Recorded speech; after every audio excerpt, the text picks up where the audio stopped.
was born, it said that instead of, the doctor took one look at me when I was born, instead of slapping my bottom to make me breathe, he went over and slapped my mother for producing me. Yeah. Agree. Some children's people, I just can't believe it. That's right. Well, here we are at the sanctuary. This is the sanctuary, the Holy of Holies, the celestial room, if you want to. Right here you have, it even goes one more besides this first one. This is the outer one. The inner one is, the ceiling's even lower and the ground is even higher, and you can see the altar in there.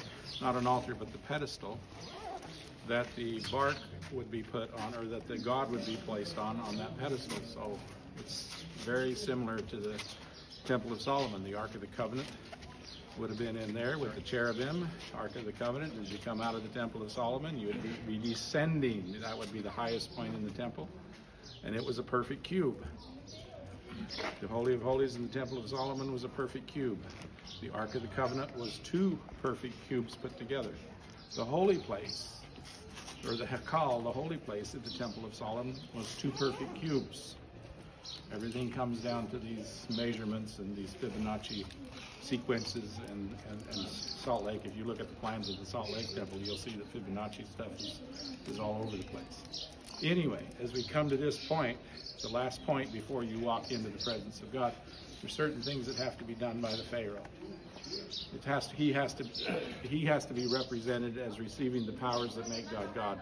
The powers to become, as Christ says in John, or John says about Christ in chapter 1 of John, he says that Christ came to give us power to become the sons and daughters of God. Power to become the sons and daughters of God. And to do that, you have to receive the reality of the atonement. Now, the word for atonement and the word for garment's the same thing. But it's interesting that the word for garment and atonement is to embrace. In Arabic, in Persian, in Aramaic, in Hebrew, the word to embrace is the same thing. It comes back to the root word kapor, or kapar, or kafar, or kafara. See, those are all the same words. Capto in Latin, it comes from the same root word, the word for atonement. Yom Kippur is the Hebrew word for Day of Atonement.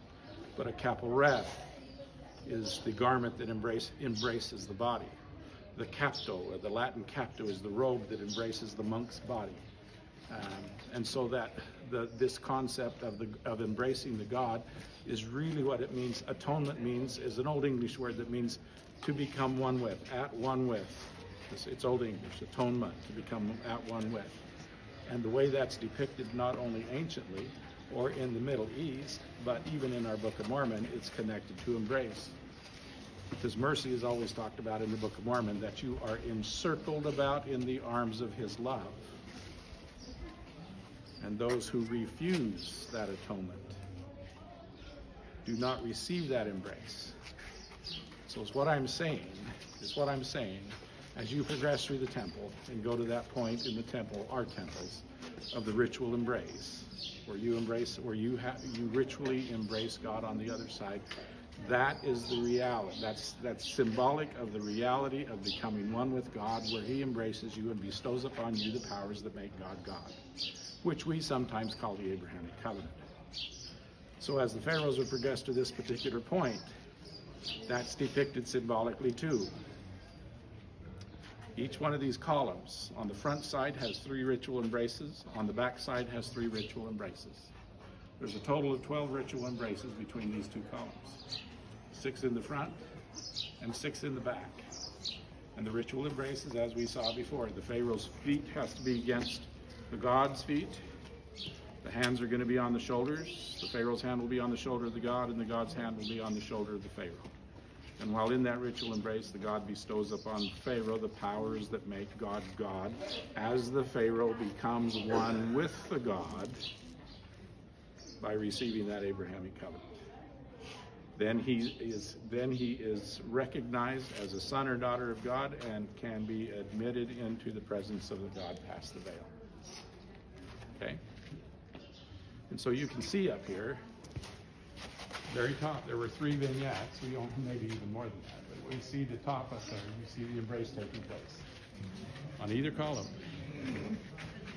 you'll see the embrace that's taking place on both columns. And then on the back side, you'll see the very same thing. Once that embrace takes place, then you're worthy to be admitted into the presence of God. Okay. Now, when you look at mercy in the Book of Mormon, you'll see that it's always connected. Nephi says, I am, how does he put it? Nephi, I mean, eternally embraced in the arms of his love, clasped in the arms of his love. See, those, when you start looking in the Book of Mormon at the word embrace, or the word mercy, which is connected to the atonement, it's always connected to an embrace. Okay? Encircled about eternally in the arms of his love is another phrase that's used in the Book of Mormon when it comes to the atonement. So what we participate in our temple is getting to this point, so to speak.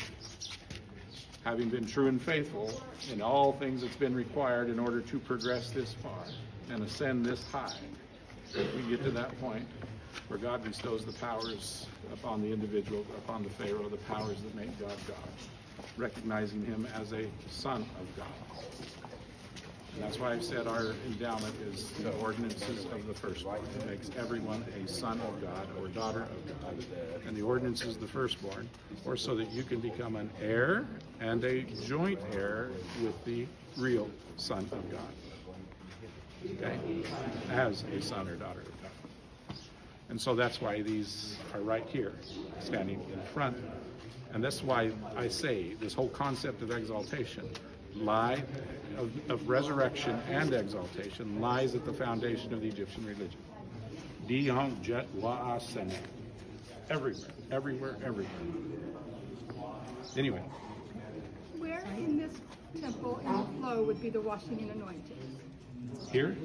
In this room? Always be outside. The chapel of mourning where the Pharaoh has to be washed. We're going to see that over on this side. So just come around the corner.